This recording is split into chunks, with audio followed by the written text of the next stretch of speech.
Iniciaremos con otro módulo, se titula Radiografía simple de abdomen. Así como vimos en tórax, ¿verdad? También vamos a revisar lo que es la anatomía radiológica del abdomen y algunos tips para ir interpretando este tipo de imagen. Bueno, la radiografía simple de abdomen es una de las proyecciones básicas. Yo creo que ustedes también ya saben, ¿verdad?, que siempre al solicitarnos la valoración del abdomen por imagen, las dos proyecciones básicas son en decúbito supino y en bipedestación. Ambas son proyecciones anteroposteriores. Y bueno, aquí tenemos una proyección de abdomen en decúbito supino y vamos a ver lo que abarca. También tenemos algunos límites o abarca estos límites hacia la parte superior, pues con las últimas costillas hacia la parte inferior debe abarcar hasta la sínfisis de pubis y a los costados pues las crestas ilíacas y los costados del paciente.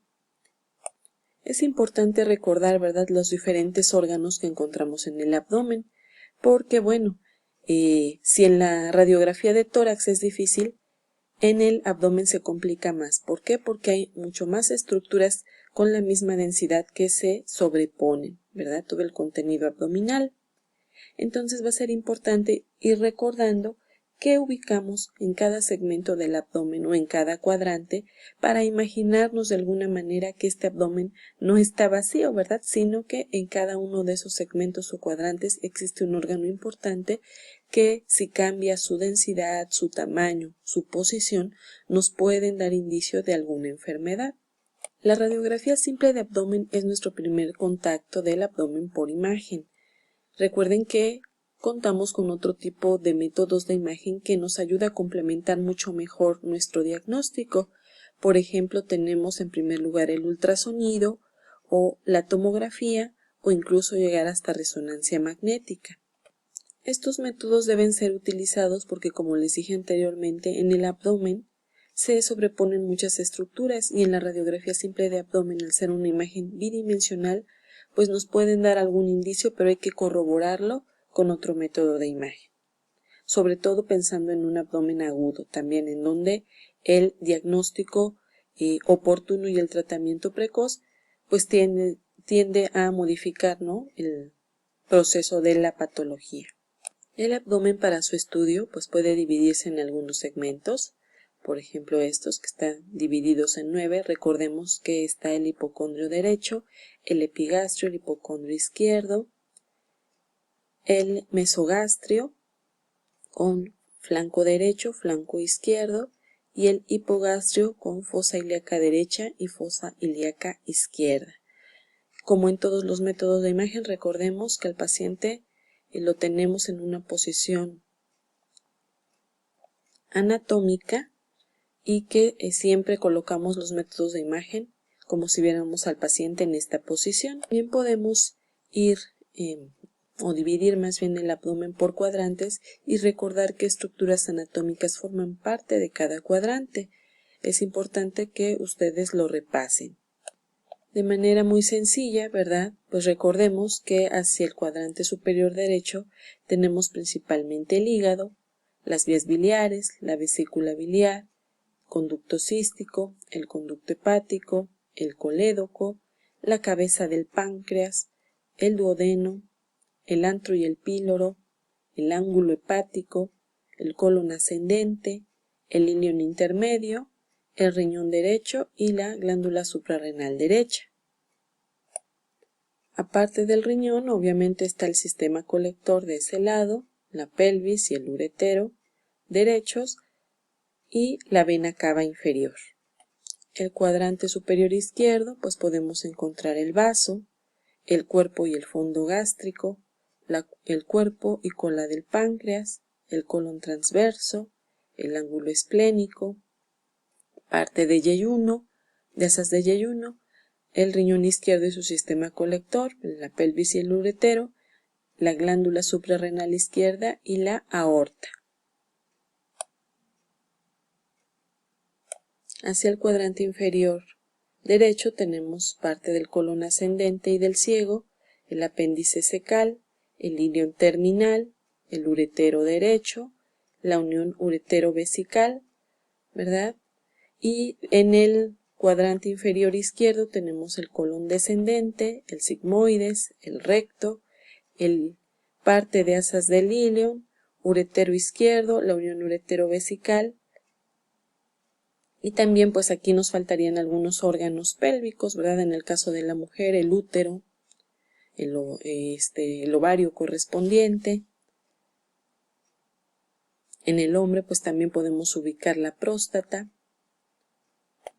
Recuerden también al colocar su radiografía en el negatoscopio, ¿verdad? En caso de que lo tengan, siempre la marca con los datos del paciente aparece en el lado derecho del mismo. Recuerden situar la radiografía de modo que al paciente lo tengamos de frente. Les había comentado que existen proyecciones básicas para valorar el abdomen, ¿verdad? Entre ellas son la radiografía simple de abdomen en posición supina o en decúbito supino y la radiografía simple de abdomen en bipedestación. Pero también tenemos otras proyecciones complementarias, por ejemplo, la radiografía simple de abdomen en decúbito lateral con rayo horizontal. También es importante la radiografía póstero-anterior de tórax en algunos pacientes que tengan padecimientos abdominales y la radiografía simple de abdomen lateral que se utiliza más en pediatría. La radiografía simple de abdomen en decúbito supino pues te permite tener el máximo detalle tanto anatómico como patológico.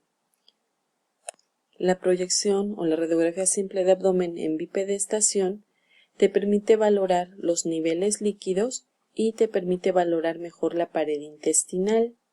¿Se acuerdan el ejemplo, ¿no? que les puse de la botella cuando les enseñé la botella de agua, ¿no? que a lo mejor que estaba a la mitad? Si el paciente está en bipedestación, podemos lograr que se vean los niveles. ¿En qué casos? Pues sobre todo en casos de oclusión intestinal. Y si el paciente, ¿verdad?, se acuesta en posición en decúbito supino, pues ese líquido, ¿verdad?, se distribuye en todo el abdomen y queda más homogéneo, de manera que no lo podríamos delimitar. Aquí tenemos ejemplos, ¿verdad?, de proyecciones en decúbito supino y en bipedestación.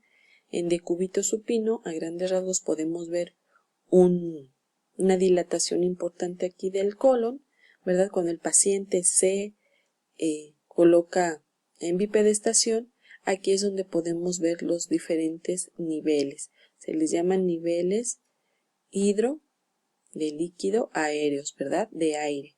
Vemos que estos niveles hidroaéreos tienen dos densidades, tanto densidad líquido como densidad aire, y van formando una especie como de escalera. Son niveles entonces hidroaéreos. Y por eso siempre las proyecciones tanto en decúbito supino como en bipedestación son complementarias, ¿verdad? Porque nos aportan diferentes datos. Con la radiografía simple de abdomen en bipedestación podemos lograr una separación adecuada de las asas y delimitar engrosamientos de la pared intestinal. También nos permite ver la movilidad de las asas intestinales, ¿verdad? Cómo va progresando ese aire dentro de las asas con los diferentes cambios de posición de estar en decúbito supino a bipedestación o viceversa, y se pueden ver esas alteraciones en la progresión del aire.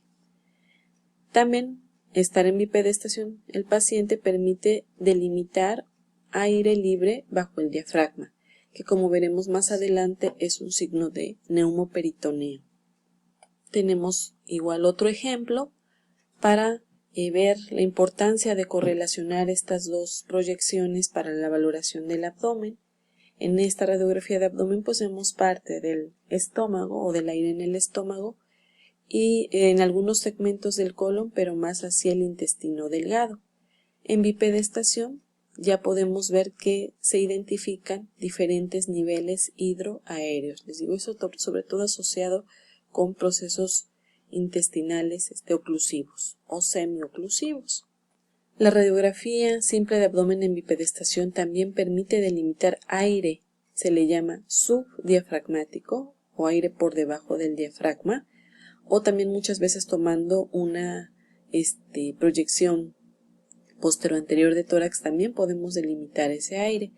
En este caso Se trata de perforación de víscera hueca, ¿verdad? De alguna parte del tubo digestivo que se perforó y por lo tanto ese aire salió hacia la cavidad peritoneal. Este es un signo que se le llama así, aire subdiafragmático, ¿sí? O alas de murciélago. ¿Por qué se forma esto? Pues por la gran cantidad de aire que existe en la cavidad peritoneal y que, miren, nos dibuja los hemidiafragmas, ¿verdad? Y además, ¿qué hace este aire? Lleva hacia el centro las asas porque está ocupando, digamos, un determinado volumen. A este signo se le llama centralización de asas, que también puede ser, puede pasar esto en el caso de que en lugar de aire haya líquido, ¿verdad? Pero entonces, este aire subdiafragmático es signo de neumoperitoneo. Es un neumoperitoneo bastante severo, ¿verdad? Porque vemos una gran cantidad de aire en la cavidad peritoneal o abdominal. Otra de las proyecciones que se utilizan para valorar el abdomen es la radiografía simple de abdomen en decúbito lateral. Vemos que la posición del paciente es en decúbito lateral, pero dice que el rayo es horizontal. Aquí está el tubo, ¿verdad? Y se dirige hacia el paciente en una proyección antero-posterior, solo que aquí cambia la posición del paciente. Este tipo de proyección ayuda a corroborar alteraciones de la radiografía de abdomen en bipedestación, es decir, para corroborar si hay niveles hidroaéreos o hay líquido libre en la cavidad o aire libre en la cavidad, ¿verdad? Ahorita vamos a ver cómo se ve en la radiografía.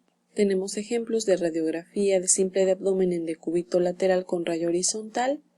Esta es la primera imagen, el paciente está en posición lateral hacia acá, digamos está la cabeza del paciente y hacia acá están las piernas, ¿verdad? Aquí vemos parte de las crestas ilíacas, aquí están las costillas. Entonces, habitualmente cuando el paciente está en esa posición y el aire está contenido habitualmente o normalmente en las asas, pues se ve así, en su mayor parte se ve densidad líquido, ¿verdad?